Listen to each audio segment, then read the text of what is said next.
Gracias por continuar con nosotros. Estamos en el día miércoles, mañana de 4 de noviembre de 2020. Como les decíamos desde que comenzamos esta transmisión, estamos pendientes de diferentes temas y uno de estos es lo que está ocurriendo con el huracán ETA, degradado ya a tormenta tropical, pero que sigue dejando estragos en la región centroamericana. Entró por Nicaragua, se está dirigiendo a Honduras, puede dejar abundante lluvia en El Salvador en el transcurso de las próximas horas y esto ha obligado a que el país se declare en alerta roja. Esta mañana vamos a conversar con el comisionado de Proyectos Estratégicos del gobierno, Luis Rodríguez, sobre las afectaciones que podría dejar ETA y también sobre el plan de emergencia que fue presentado por la tarde, ayer, durante una cadena nacional de radio y televisión. El Salvador ya tiene experiencia con este tipo de fenómenos y también que han dejado una estela de luto y dolor entre muchas familias en la historia reciente del país.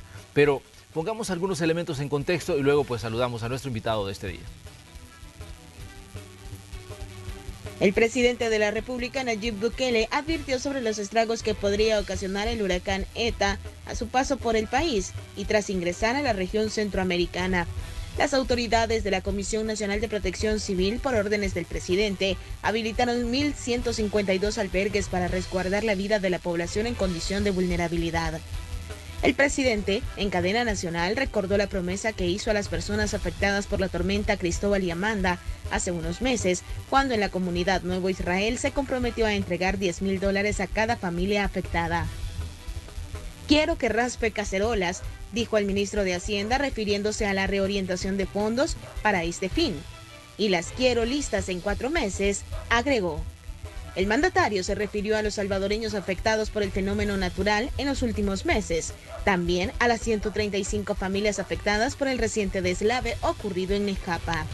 Esta mañana conversaremos con el comisionado de Proyectos Estratégicos Luis Rodríguez sobre estos y otros temas. Bienvenidos a la entrevista de Hechos AM. Así es, saludamos esta mañana de miércoles a Luis Rodríguez, el comisionado de Proyectos Estratégicos. Luis, bienvenido, un gusto que nos acompañe para que hablemos de todo lo que han preparado para enfrentarse a una emergencia que podría generar ETA, este fenómeno que está afectando a la región centroamericana. Buenos días y gracias por estar aquí. Buenos días, Manuel, es un gusto estar aquí con ustedes, a la orden. Así es, Luis, comencemos hablando sobre la presentación que hicieron ayer ustedes junto al presidente de la República, con parte de su equipo. Se habló, entre otras cosas, de darles dinero a las alcaldías, 75 millones para las alcaldías, y dijo que se iban a liberar hoy. ¿Tienen conocimiento ustedes si efectivamente estos fondos se van a poner ya a disposición de los alcaldes a partir de este día miércoles? Pues bueno, ha sido una orden del presidente, que de hecho el ministro de Hacienda inició ayer mismo todo el tema del papeleo. Supongo que ahora lo terminarán y harán efectivo el apoyo. Ahora, quizás aquí si caminamos un poquito para atrás, es también el contexto en el que se da la situación. Claro. Y evidentemente seguimos con el tema del COVID a nivel nacional, a nivel mundial. En el camino nos topamos con 2 tormentas tropicales, una seguida de la otra, que obviamente hubo que rehacer varias cosas, puesto que se estaba iniciando, digamos, la curva en el tema COVID, y ahora nos topamos con esta situación. Evidentemente no es sencillo. Lo que nos obligó ya hace un tiempo con el presidente a preparar un plan enfocado en el tema preventivo. Claro. Y voy a llegar al punto de los alcaldes. Sí. Dentro de esa elaboración lo que se hicieron fue 3 niveles de estructura, donde la primera evidentemente fuese la nacional, liderada por la Comisión de Protección Civil, una segunda que fuese departamental, donde evidentemente por las características de cada departamento, por las direcciones que se tienen desde las gobernaciones, también se estableciese una estructura departamental y luego se llevase hacia lo municipal, donde lográsemos llegar a las comunidades, y ahí obviamente entran en juego las municipalidades, las alcaldías, las ADESCOs, los líderes de las comunidades, las mismas estructuras de gobierno, pero en el municipio, con lo que nos permite pues llegar hasta el micro territorio, que es lo importante. Y evidentemente aquí entra el tema de, ok, se va a dar un fondo para las municipalidades, pero evidentemente respetemos el contexto en el cual estamos, sí. no lo contextualicemos bajo el uso que casi siempre se ha dado, ¿verdad? De hecho cualquier cifra, pues aquí la tenemos, del uso que se ha dado, sino que bueno, aprovechar, enfocarlo en temas de servicios básicos, si es que ni siquiera has alcanzado a dar eso, o temas de mitigación, escuelas, etcétera, lo que se pudiese hacer bajo este contexto. Pero Luis, ayer generaba digamos un poco de duda. De hecho estaba viendo el mensaje del presidente y viendo la exposición que usted hacía sobre este plan de emergencia, y generaba dudas el hecho de dejar, digamos, de forma discrecional el uso de los fondos. Sí, bueno, lo que evidentemente un tema es la inmediatez de esto. Como te digo, si un alcalde está, si la función de un alcalde, así como gobierno, asamblea, un alcalde está en función de su gente, lo mínimo que esperas es que el uso de fondos que se vayan a dar en una situación de emergencia o de alerta roja vayan a ser utilizados en función de su gente. Es lo que se espera. Yo en ese caso, pues evidentemente por la historia, sí nos deja, digamos, algún tipo de ventana abierta por ahí, pero lo que apostamos nosotros es a que si la razón de ser de tu función política, en este caso de gobernanza, es un municipio, lo que se te vaya a dar conforme a una proporción similar a la del FODES, la utilices para el bien del municipio, sobre todo estando en la condición en la que estamos. Entonces eso es lo que se espera como mínimo de parte de ellos. Luis, ¿cuáles son los últimos reportes que tienen ustedes sobre ETA, sobre su trayectoria y sobre las afectaciones que podría tener en El Salvador? Bueno, la tormenta, gracias a Dios, se ha ido degradando. De hecho, en la madrugada ya se estaban subiendo nueva información.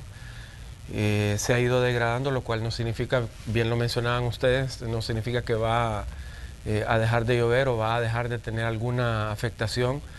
Recordemos que El Salvador es uno de los, está en los primeros, ocupa los primeros 5 lugares en temas de vulnerabilidad relacionados a catástrofes climatológicas o de otro tipo. Por lo tanto, con estos niveles de vulnerabilidad hay que ser bastante precavidos, digamos. Y hay que poner para nosotros el máximo que se pueda de estructura, de equipos, de estrategia, de gente en el sitio, de acciones preventivas para que se evite lo más posible que esto se pudiese agravar o que llegase a tomar la vida de un salvadoreño. Es decir, si nosotros hacemos todo lo que se está trabajando en este momento, que es en función de prevención, de mitigación, es para que no suframos ninguna pérdida de vida. Ese es el gran objetivo. Luis, hemos escuchado, digamos, declaraciones sobre la emergencia, comunicados de un partido político, declaraciones digamos, de miembros o personeros de otros, y uno de los puntos importantes es, se dice, bueno, el gobierno de la administración Bukele ha desmantelado todas las estructuras que nosotros dejamos, y esta situación puede dejar en condición, digamos, un tanto complicada a la población de las comunidades. ¿Qué decir sobre esto? Porque de pronto parece de que como que si se desintegró todo y ya no hay nada, ¿no? de las estructuras que se utilizaban cuando tenía que enfrentarse a este tipo de fenómenos en administraciones anteriores. Bueno, yo tendré recuerdo de algún par de estructuras de estas. No me acuerdo qué tormenta fue allá por el año 2009 más o menos, que incluso agarraron a todo el gabinete de gobierno en fiesta cuando estaba cayendo una tormenta que se pasó llevando vidas humanas y evidentemente cuestiones físicas, materiales. Yo no creo que tenga que ver con una si mantenemos o no mantenemos una estructura que existió durante el tiempo. Creo que lo que importa es de qué manera nosotros actuamos y evidentemente nos organizamos a toda escala para evitar que ciertas cosas sucedan, o por caso contrario, para provocar que cosas positivas sucedan. En el caso de salud, evidentemente se tomaron en su momento decisiones atípicas, ¿verdad? Ayer lo discutíamos en la cadena con el presidente. Se tomaron decisiones atípicas, se tomaron decisiones fuertes y nos han llevado a los resultados que actualmente tenemos, que de hecho estamos entre lo mejor de Centroamérica. El presidente decía, bueno, también a nivel mundial es de ver cómo nos ubicamos. Toda esta estructura o todo este cambio nuevo, decían, bueno, es que ya habían hospitales. Sí. Bueno, nosotros nos fuimos a meter y creo que ustedes también, y había una opinión respecto a cómo lo habían manejado estas estructuras antes o qué visión tenían en función del usuario. Sí. Para nosotros en este caso, nuestra función es la población, los posibles afectados, y evidentemente se ha buscado llegar hasta el último rincón. Se ha segmentado incluso los recursos, por así decirlo, los recursos y los objetivos se han segmentado por sector también a nivel nacional, para que podamos tener una administración del problema mejor controlada y que sea mucho más efectiva que lo que tradicionalmente se ha dado. Como te repito, el gran objetivo de esto es evitar, o más bien, perdón, por el contrario, salvaguardar la vida de los salvadoreños.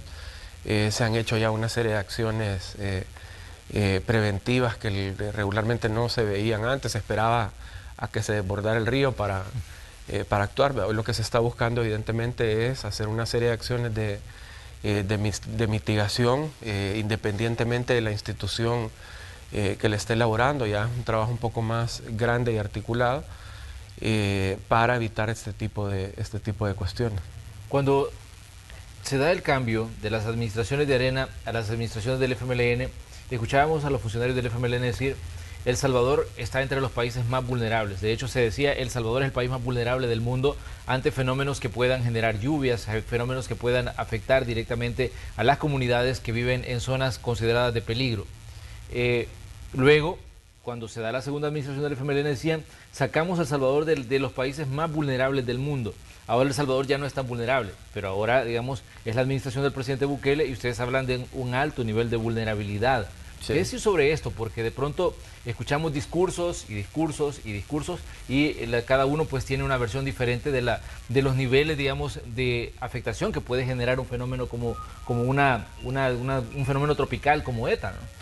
Bueno, yo creo que a los datos hay que remitirnos también. Por ejemplo, existen vulnerabilidades, nosotros que estamos viendo el tema de escuelas, sí, existen vulnerabilidades en ese aspecto, no solo de infraestructura, si sucediese una tormenta o un terremoto, de más de un 67% de las escuelas.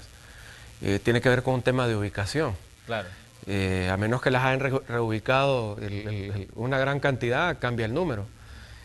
Por otro lado, también hay temas de vulnerabilidades en esto, en temas de salud, si no tienen agua. A partir de eso ya cambió el espectro, cosa que no ha sucedido. Por otro lado, en estos temas nosotros vamos a los datos, se tienen identificados más o menos unos 1.300, si no me equivoco, un poquito más, unos 1.300 puntos de posibles inundaciones, se tienen un poco más de 1.500 puntos de deslaves. Ya de hecho el plan que se ha estado trabajando, tanto el MOP como Fovial y centros penales han estado trabajando en obras de mitigación en este corto tiempo, manejando una mitigación de un trabajo en 51 cárcavas. Y puede seguir contando. Sí, claro. Entonces, yo creo que más allá creo que tú lo decís muy bien y de manera muy honesta, más allá del discurso, vamos también a la data y ver por un lado cómo se mitiga y en este momento cómo se evitan la mayoría de tragedias posibles, y por otro lado también cómo se va trabajando de manera estructural la problemática para que esto se vaya evitando. Y se dan casos.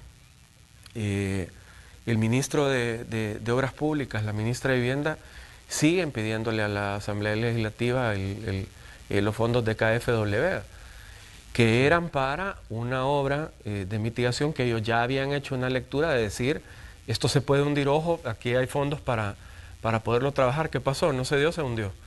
Y entonces ahorita se está trabajando más en una reacción que en una prevención, ¿vea? Lo que se puede haber evitado. Entonces sí tenés mucha razón en ese punto. Nosotros quizás lo vemos en dos momentos y tenemos que verlo así. Ahorita hay una emergencia la cual te obliga a actuar de momento para prevenir, pero evidentemente también te obliga la situación nacional, habiendo emergencia o no, a ir haciendo un trabajo el cual vaya dejando un legado y vaya quitando problemas de vulnerabilidades estructurales que han existido en el país, independientemente si ha sido el Frente o Arena quienes han llevado el gobierno. Yo ayer lo mencionaba, bueno, estudios hay de vulnerabilidad, hay bastantes, tenés Banco Mundial, tenés PNUD, tenés BID.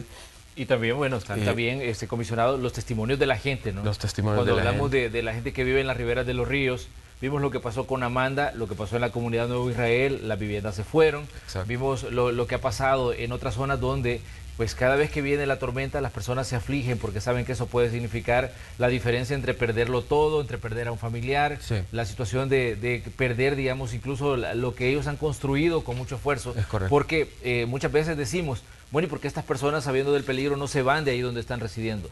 El problema es que no hay a dónde irse. Y si se tiene una condición de pobreza extrema, entonces no hay a dónde correr, ¿no? Entonces, y ese es un punto también que a veces se olvida cuando, digamos, los que estamos tal vez en otras condiciones, cuestionamos al que está viviendo en zonas de riesgo y decimos, ¿y por qué hizo la casa junto al paredón?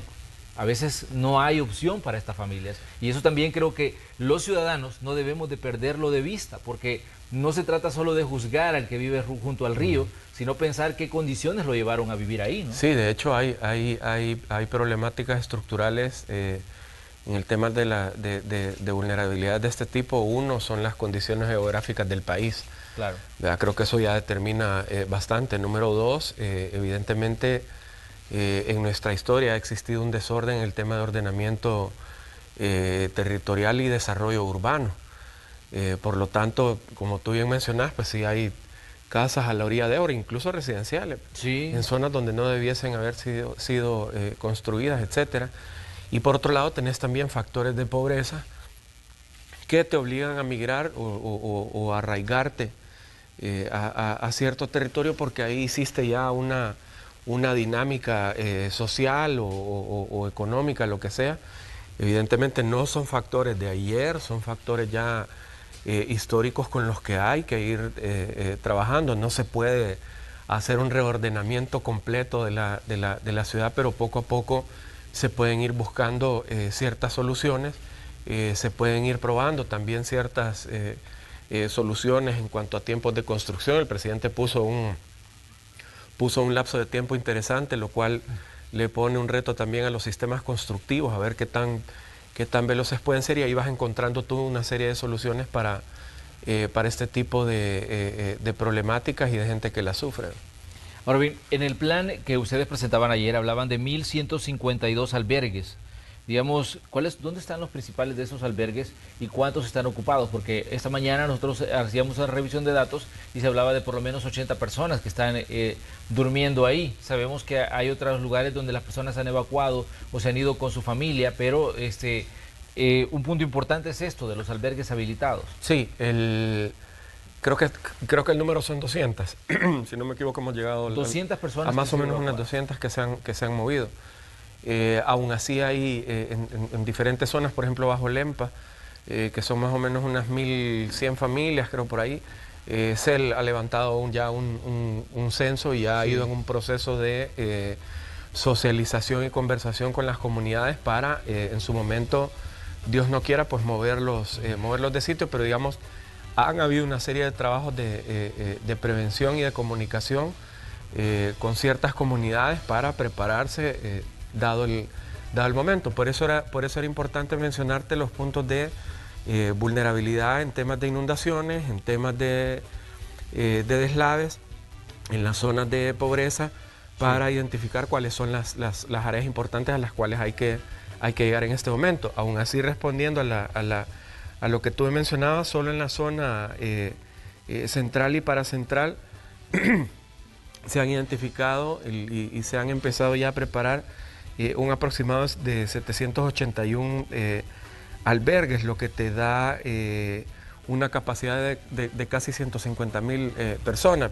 Diferentes en la zona occidental, que llegas a 159 albergues, es una zona menos afectada al parecer por la ruta, son menos la cantidad de aforo, que llega a casi 30.000 personas.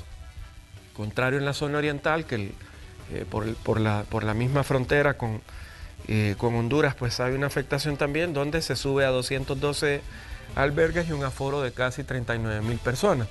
Por eso es importante la zonificación del asunto, para ver de qué manera se administra tanto la cantidad de posibles afectaciones, como zonas vulnerables, como que pase la tormenta por ahí, y evidentemente las zonas de pobreza, donde tenemos que hacer que la gente se mueva en caso de.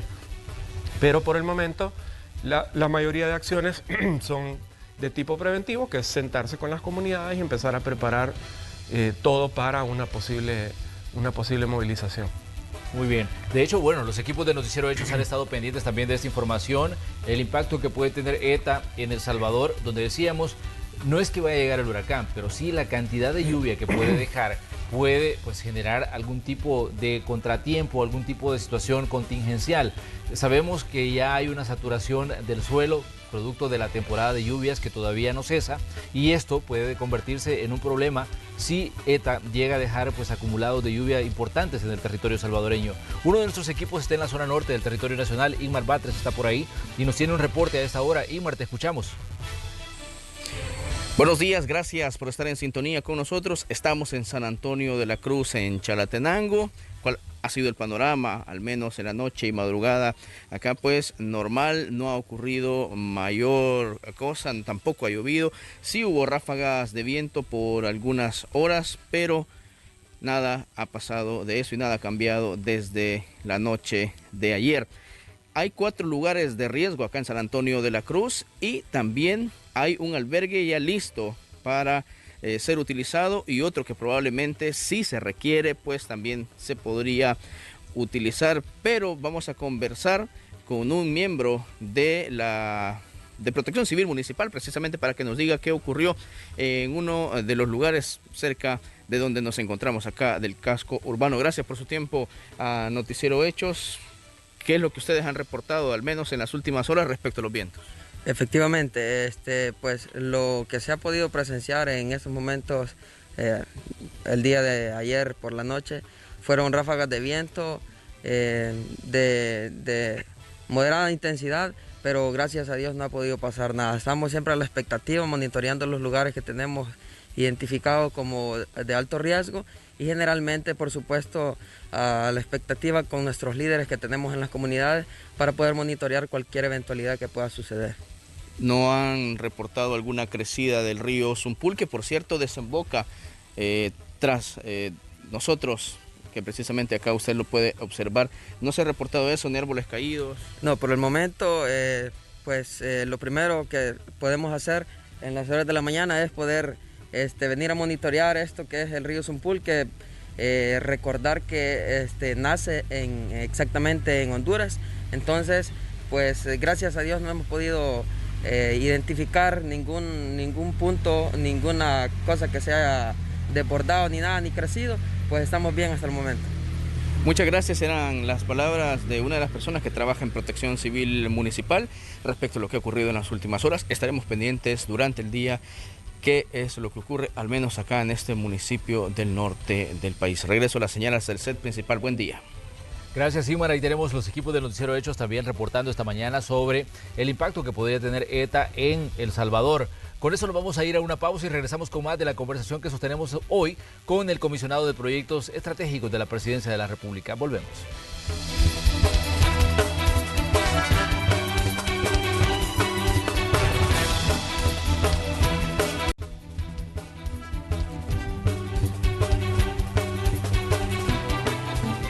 Continuamos esta mañana con el espacio de la entrevista de Hechos AM. Hoy nos visita el comisionado de Proyectos Estratégicos de la Presidencia de la República, Luis Rodríguez, y estamos hablando sobre el plan de emergencia presentado el día de ayer en cadena de radio y televisión por la Presidencia, donde pues se hablaba de las acciones a tomar ante el acercamiento a la región centroamericana de este fenómeno conocido como ETA, que fue considerado uno de los huracanes más peligrosos. Ahora ya se ha degradado a tormenta tropical, pero eso no significa que no vaya a dejar lluvias en El Salvador y que esto pueda generar en algún momento una situación de emergencia. De hecho, más temprano les presentábamos testimonios de personas que se encuentran en albergues. Este día, amanecen este miércoles en albergues que han dejado sus casas debido pues al peligro que se podría, digamos, posicionar sobre ellos ante pues las precipitaciones que podría generar ETA. Comisionado, ¿cuál es el papel que esperan ustedes que jueguen en este caso las alcaldías, considerando, digamos, que son también instituciones de primera línea en el accionar en una emergencia como la generada por una tormenta tropical? Porque sabemos que sobre ellos recae pues mucha responsabilidad también, considerando que conocen muy bien el territorio y tienen, digamos, un panorama más claro respecto a los lugares donde puede haber peligro en sus comunidades. Sí, bueno, lo que se espera evidentemente es que los alcaldes pudiesen cumplir el deber ser. Suena quizás un poco trillado, pero es complejo también, ¿verdad? Es decir, sí. Si nos vamos incluso a lo que mencionaba sobre el conocimiento o la preocupación por el territorio, si por ejemplo nosotros tenemos algunos datos de FODES, municipios como Mexicanos, por ejemplo, Ilopango, que son que tienen bastantes niveles de vulnerabilidad por su geografía. Actualmente te están utilizando 1.9% del FODE. Entonces, evidentemente, si yo conociese mi municipio, utilizaría, no sé, el 75, o se aprovechase un poquito más la utilización de esto para que evidentemente estas cosas no se den. Esperamos que la función de los alcaldes sea en pro de la gente, esperamos que la función de los alcaldes, independientemente de la bandera, sea de trabajo conjunto. Sabemos que los hay, yo no voy a generalizar tampoco. Sabemos que hay alcaldes que están dispuestos a trabajar, sabemos que hay alcaldes bastante proactivos, sabemos que hay alcaldes que digamos manejan una gobernanza decente con lo poco que se tiene, y esperamos que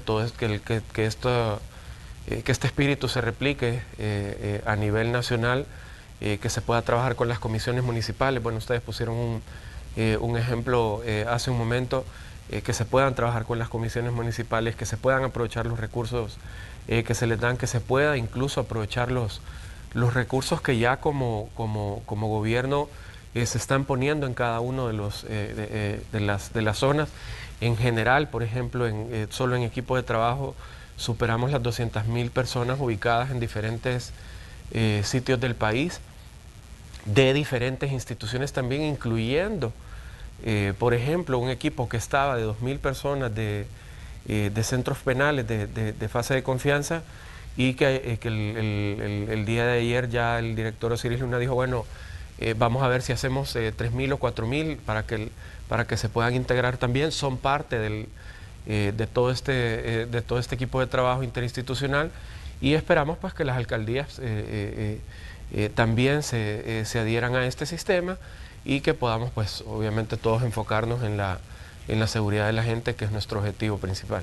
Pero ¿qué implica para el Ejecutivo en este caso enfrentar una emergencia sin el apoyo de otro órgano del Estado como el Legislativo? El presidente decía ayer, claramente decía, bueno, no declaramos un estado de emergencia porque se nos va a declarar inconstitucional, decía, y luego se crean mecanismos, decía, para restarnos atribuciones y no para sumar a la hora de enfrentar una emergencia. Esto significa el Ejecutivo enfrentando, digamos, una situación de emergencia, en este caso sin el respaldo de la Asamblea Legislativa. ¿Qué implica para ustedes esto? Porque definitivamente creo que es una situación también que llama muchísimo la atención. ¿Dónde está, digamos, el trabajo de los otros órganos de Estado y la coordinación que debería existir entre órganos de Estado? Sí, yo creo que es lamentable, y la reacción del presidente no es una reacción digamos, de momento o por esta situación en específico. Es decir, se ha dado en en el tiempo, incluso desde la fase del plan de control territorial, a pesar de los resultados positivos, nosotros lo vivimos también junto con el Banco Mundial cuando en su momento se propusieron 250 millones de dólares iniciales para trabajos de proyectos en los 262 municipios, y la Asamblea también dijo que no, donde también pues en el tema COVID prácticamente ha sido un no en muchas etapas críticas que hemos tenido y que se ha tenido. Ayer lo decía bien el presidente, bueno, hay que raspar la cacerola para ayudarle a esta gente, y creo que es una forma muy local de decir, bueno, lleguemos hasta el último recurso para poder ayudarle a la población. En todo este camino evidentemente han habido una serie de trabas, una serie de procesos tortuga, es decir, han habido una serie de retrasos para que se esté trabajando con los recursos, digamos que ha tenido el Ejecutivo, y por lo tanto no creo que sea una reacción, digamos, de este momento en específico de parte del presidente, sino que desgraciadamente la experiencia nos ha ido diciendo por dónde va más o menos la ruta. La experiencia pues nos está diciendo ahorita que la ruta es excesivamente político-partidaria de parte de la Asamblea, y pues para nosotros la ruta es la población. No vamos a quitar el foco de ahí por ningún motivo, son nuestra prioridad, son nuestra razón de ser y de trabajar, y por lo tanto pues siempre vamos a estar enfocados en ese punto. Hay quien querrá ponerse medallas partidarias en este asunto, ok, que lo haga, felicidades, pero para nosotros es la población pues lo primordial en este caso, y lo ha sido pues en temas de seguridad, en temas de salud, en temas de educación, y ahora pues desgraciadamente con esta tercera tormenta que nos está cayendo. ¿Qué implica para el gobierno pues movilizar a 112.000 personas? Porque yo estaba revisando el plan que se presentó y se hablaba que es un total de 112.000 personas las que van a estar, o las que están activas, las que están en emergencia, producto pues del acercamiento de ETA. Sí, bueno, acuérdate que en este caso tenés una serie de acciones preventivas que estábamos mencionando que te permite con tiempo ir movilizando o ir ajustando ciertas situaciones para que las cosas se puedan dar. El tema de las licencias, por ejemplo, solo entre la policía y la Fuerza Armada te hace ya un grupo importante de efectivos activados. El sistema de salud, tanto Seguro Social como el Ministerio de Salud, te suman unas 23.000 personas también entre equipos médicos, de salud, enfermería. Por otro lado, los voluntarios de juventud también, que de hecho ayer no los mencioné, y vale la pena dedicarles un espacio, están superando los 12.000. Y ahí vas, centros penales, que él tenía 12.000, la CEL te está sumando 300, ANDA te está sumando otra cantidad, es decir, entre instituciones que tienen algún tipo de acción dentro de un rango territorial que tú puedas activar para esto, al ir haciendo la sumatoria de un primer círculo de trabajo, porque no se ha activado, digamos, al 100%, dentro de un primer círculo de trabajo, que es la parte preventiva, nos logra sumar unas 12.111, algo así, creo que es la cantidad puntual, eso es lo importante. Ahora bien, uno de los puntos importantes acá es también cómo se está financiando este proyecto. El Ejecutivo ha dicho, ayer el presidente incluso hablaba de raspar cacerolas, ¿no? Y hemos escuchado antes también que no se ha hecho, digamos, la restitución de partidas que se movilizaron para enfrentar la pandemia del COVID-19. Y ahora se estructura un nuevo plan. Digamos, ¿cómo se financia esto? Porque definitivamente sabemos que este 2020 ha sido un año difícil en cuanto a las finanzas públicas. Sí, yo creo que aquí hay un punto importante, y es que es quizás lo primero. Bueno, la estructura que se ha manejado es tanto efectivos militares, policías, etcétera, etcétera, que son ya estructura de gobierno, digámoslo así, sí, y que tienen un presupuesto o parte de, que tenés, gracias a Dios, presupuestos asignados, que evidentemente hay ciertos incrementos en cuanto a gasolina, movilidad, hay cosas muy puntuales en ese aspecto.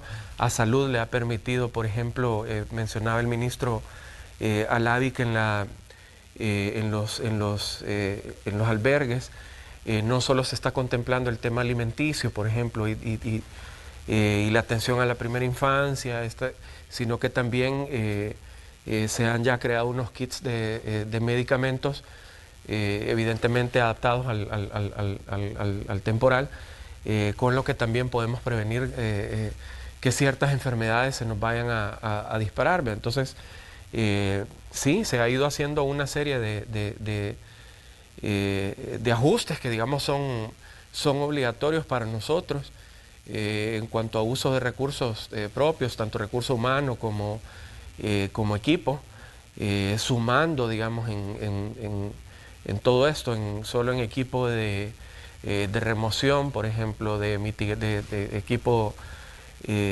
para mitigación, camiones, pickups, etcétera, logramos sumar un poco más de 3.000 unidades. Y todo eso se ha puesto en función según la función de cada uno. Evidentemente ahorita, si tenemos retroexcavadoras, si tenemos otro equipo para remoción, camiones de volteo, etcétera, te va a permitir poder ir haciendo una serie de acciones de mitigación en zonas de ríos, en zonas de carreteras, en zonas de posibles deslaves, etcétera, para evitar que que pudiese hacerse más grave.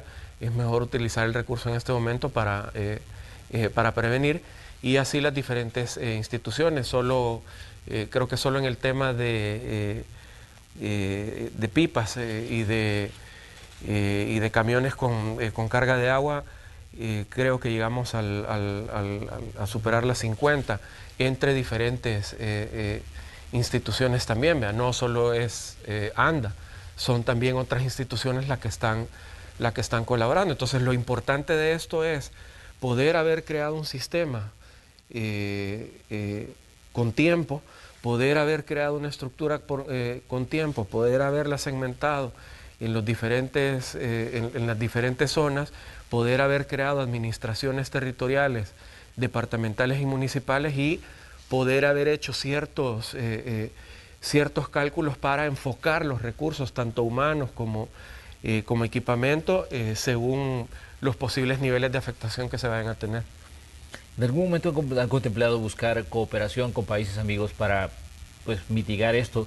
Ya vimos lo que ha pasado con Alemania, ¿no? que dice, sí, vamos a donar parte de los fondos, pero la otra parte se les va a prestar. Sí. Pero vemos lo que ha pasado en la Asamblea, que el ministro de Obras Públicas estuvo aquí esta semana y hablaba una vez más de esa cantidad de millones de euros que están atascados y que no han llegado, pero en determinado momento ustedes también han contemplado, digamos, buscar más cooperación para enfrentar problemas como los que se dio en Nejapa esta semana, y que lastimosamente se convirtió en el punto donde murieron al final 9 personas. Sí, desgraciadamente suceden estas cosas. Sí, de hecho está la oficina de cooperaciones del gobierno ya enfocado en esto. Están trabajando ya con todas las instituciones de la ONU, por un lado, con el sistema de la ONU. Por otro lado, entiendo que han tenido ya reuniones con USAID y otro tipo de instituciones cooperantes. Compartimentamos, digamos, algunas cosas también con nuestra oficina, con Inversiones y Comercio, por el tema también de la empresa privada, no solo local, sino también internacional. De hecho, el día de ayer me escribieron de una de las compañías de cruceros más grandes del mundo, poniéndose habíamos estado trabajando con ellos un proyecto de inversión antes del COVID, poniéndose a la orden para ver en qué pueden colaborar también ellos al país, en dado caso se nos dé una afectación grave. Por lo tanto, sí hay una estructura, quizás la principal es la oficina de cooperaciones. Nosotros vamos acompañando, vamos siguiendo el camino, pero sí ellos ya tienen una ruta trazada que han estado llevando ya desde hace varios días en reuniones con diferentes entidades cooperantes para ver dónde se pueden enfocar o reenfocar una serie de recursos que están ahí y que puedan de pronto ayudar a la población. ¿En determinado momento pueden hacer requerimientos de fondos a la Asamblea Legislativa para enfrentar todo lo que está pasando? Pues más sí, allá de lo, sí. de lo que ya está atascado ahí con el Sí, tema de la evidentemente si la situación, Dios no quiera, llegase a agravarse, obviamente hay que buscar fondos de emergencia, ¿verdad? Que es importante, ¿verdad? Tanto se ha hecho como con el COVID. Si en esta situación pues también se diese, obviamente se va a hacer, ¿verdad? Por lo pronto pues con lo que se tiene, es con lo que se está trabajando. Está también el brazo importante de la cooperación en los países amigos, está también el brazo importante privado que se ha puesto ya a la disposición. Recordemos que con ellos llevamos ya un trabajo conjunto, digamos, donde nosotros prácticamente nos volvemos a un catalizador de la ayuda de ellos, que nosotros decimos de salvadoreños para salvadoreños, y que han estado desde que inició la pandemia, en las 2 tormentas, y actualmente poniéndose también a la disposición para ver de qué manera tratamos este asunto también. Sí, definitivamente que aquí entran pues una serie de factores relacionados con el tema de las condiciones de vida. ¿Qué tanto puede agravar, digamos, las condiciones de pobreza, lo que está viviendo El Salvador, con el tema de la pandemia que paralizó la economía durante varios meses, el tema de la tormenta tropical Amanda, que estuvo también afectando a territorio salvadoreño, los rezagos que dejó la tormenta Cristóbal y ahora pues la tormenta tropical ETA? Digamos, ¿qué tanto puede agravar las condiciones de pobreza, las condiciones en las que ya viven muchos salvadoreños, y deteriorar aún más ya la situación de estas familias? Pues muchísimo, en el sentido que cada vez que cada crisis que sucede en este aspecto agudiza tanto las condiciones de vulnerabilidad así como de pobreza, y de hecho va ensanchando, haciendo más grande la brecha de las desigualdades. Evidentemente, en estas circunstancias, y nosotros lo vimos en las tormentas anteriores, hubo gente que lo perdió todo, o que tuvo que dejarlo todo durante un momento. Claro. Y había que trabajar no solo de qué manera recuperar lo que se había perdido, sino también trabajar la parte psicológica, la parte social, la parte comunitaria, de qué manera se recupera la comunidad desde su propia identidad. Ha sido un trabajo que hemos estado también llevando. Nosotros personalmente no solo administramos en las 2 tormentas digamos el acopio y ayudamos en la distribución, sino que también en algunos momentos logramos ir a entregar, y te digo, para un niño que había perdido su casa, por ejemplo, una colchoneta de Spider-Man era lo máximo, y para una niña una de princesa era lo máximo, y quizás para nosotros es una cuestión normal o pequeña. Es gente que lo pierde todo, y como tú bien mencionas, al momento de perderlo todo se aumenta la brecha de desigualdades entre grupos, se aumenta la brecha de desigualdades entre comunidades o territorios, se van limitando incluso las oportunidades para la gente, quizás en una dinámica social económica que estaban llevando de manera normal, y hoy desgraciadamente les pega esto. Evidentemente el plan que nosotros estábamos discutiendo ayer con el presidente nos obliga también a ir acelerando otro tipo de cuestiones, tanto en el ramo económico como agrícola, como recuperación de infraestructuras, etcétera, que nos permita llevar un proceso un poquito más acelerado para poder ir tocando estas desigualdades y irlas minimizando lo más posible desde la comunidad. Comisionado, ¿cómo ven ustedes, por ejemplo, que la Asamblea Legislativa decía ayer que iban a suspender las discusiones del presupuesto por la misma situación de emergencia que se está viviendo, y que ellos decían que algunos ministros no pueden ir a dar explicaciones sobre digamos, las asignaciones presupuestarias para el otro año? Pero esto definitivamente va a atrasar el análisis del plan de gastos para 2021. Bueno, yo te doy un ejemplo que sucedió en Guatemala hace unos meses, y es que para discutir el presupuesto, por ejemplo, en salud, los diputados fueron a los hospitales y fueron a ver las condiciones en las que estaba la gente, en las que estaban los equipos médicos. Claro, cuando tú vas al lugar, la perspectiva cambia, salir de una burbuja de oficina o donde sea que estés, vas directamente a la persona, vas directamente al afectado, vas directamente al que tiene contacto, está trabajando para el afectado, ves de manera directa qué es lo que está sucediendo alrededor o cuál es el contexto, y eso te ayuda a ir tomando las mejores decisiones en función de la gente. Muy diferente es una discusión que tú tengas a distancia, ¿verdad? Que tú estés en el territorio, alguien está a distancia y te diga qué es lo que tenés que hacer y cómo tenés que hacer las cosas, y no ha puesto un pie en el lugar. Creo que son dos situaciones de discusión muy diferentes, injustas, de alguna manera, no tanto para el gobierno, sino para la gente, injustas en cierto modo, y que por el momento, sí, obviamente un ministro de Obras Públicas tiene que estar ahorita 24/7. Ayer de hecho lo platicábamos con él previo a la cadena, todo el trabajo que ojalá no lo haga, pero que tendría que desempeñar Obras Públicas solo en este aspecto de mitigación o reacción, es enorme, y tienen que estar en el territorio trabajando, tienen que estar en reuniones por temas del día a día, de ir incrementando los números que yo te mencionaba, tienen que estar en temas de coordinación. Es decir, hay una situación real ahorita, y estamos viviendo otra situación mundial también ahorita, y estamos viviendo una afectación económica y social ahorita, que no la vas a resolver desde tu oficina, que la vas a ir a resolver desde donde está la gente y desde donde se dan las afectaciones. Ahí es donde es la discusión ideal. Y claro, se dan ejemplos, lo que tú estás trabajando, o el ministro de Salud o el Ministerio de Salud está trabajando en una época en la que iban subiendo los números de contagios de COVID. La Asamblea se estaba tomando todo un día en decidir el nombre de una de las, cómo le iban a poner a una ley, y era ver quién le ponía el nombre más bonito.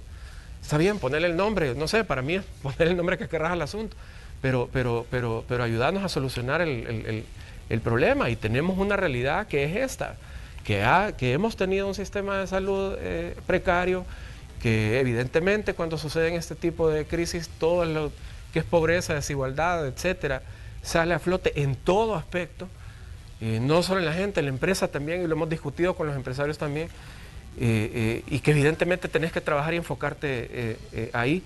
Se nos dio también con las tormentas, y en este caso pues estamos a la expectativa de lo que suceda y listos para actuar. Muy bien, comisionado, le queremos agradecer su visita de esta mañana de miércoles. Estamos avanzando en el mes de noviembre, y pues esto forma parte de las coberturas informativas de ese día. Gracias, comisionado, por estar aquí. Agradecemos pues su presencia y le deseamos pues éxitos en sus labores. Gracias a ustedes, y bueno, solo pedirles pues que estén siempre alertando a la gente, cosa que ya hacen, que la gente entienda que evidentemente de darse algo pues colabore en este asunto. Y pues cualquier cosa, pues estamos nosotros aquí a la orden. Muy bien, comisionado. Vamos nosotros a una pequeña pausa comercial, y cuando regresemos vamos a tener más información sobre lo que está pasando con ETA. Le decíamos que los equipos de Noticiero Hechos están en diferentes puntos del territorio nacional para traernos esa información. También tenemos cobertura de lo que pasa con el tráfico en esta mañana, así es que continúe con nosotros, tenemos mucho que contarles todavía.